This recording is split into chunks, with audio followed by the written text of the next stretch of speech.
Good afternoon, everyone. Robert Preston Jr. here, live with DouglasNow.com. Here is your local news update for Douglas and Coffee County, Georgia for Monday, September 18th, 2023.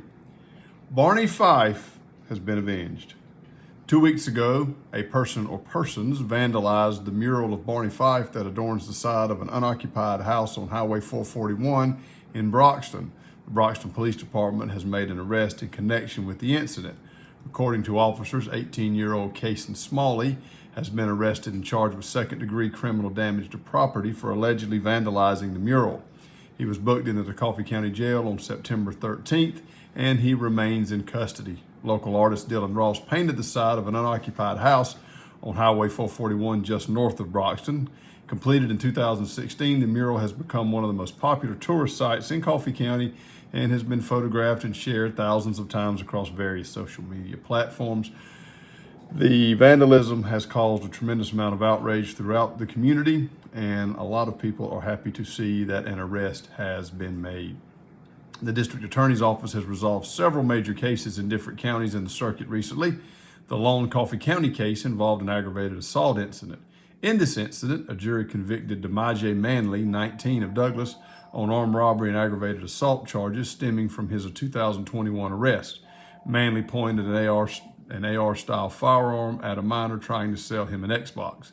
He was sentenced to serve 12 years in prison, followed by 18 years on probation.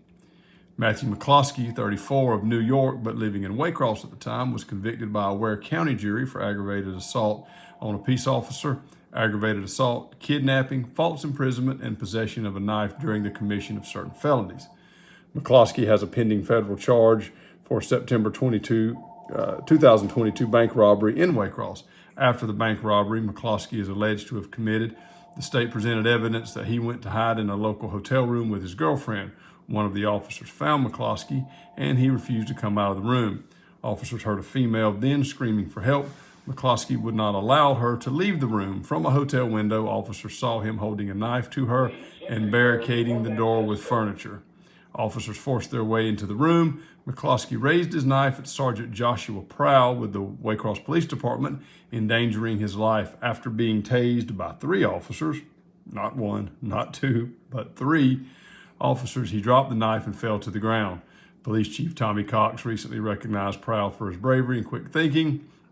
McCloskey is expected to be sentenced later this month and could receive up to 75 years in prison for the incident. Friday night, the Coffee Trojans defeated the Salem Seminoles 58-0 at Jardine Stadium in Douglas. This is Coffee's 6th straight win over the Seminoles, and it moved the Trojans to 4-0 on the season. The win was also head coach Mike Coe's 150th of his career. It was the 4th straight shutout Coffee has handed Salem. This Coffee senior class will graduate without ever surrendering a point to the Seminoles.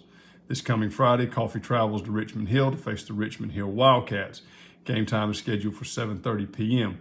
We will be hearing from Coach Coe during the Chick-fil-A Coaches Show at 7 p.m. tonight, right here on the Douglas Now YouTube channel. That's about an hour from the time that we are doing this report.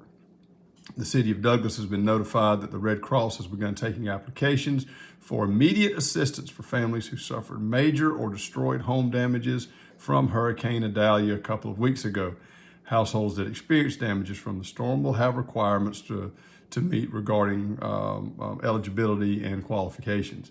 See www.DouglasNow.com for more information regarding the application process. These are your headlines for Monday, September 18, 2023. This is Robert Preston Jr. reporting for DouglasNow.com. Have a great afternoon. We'll see you again in 1 hour.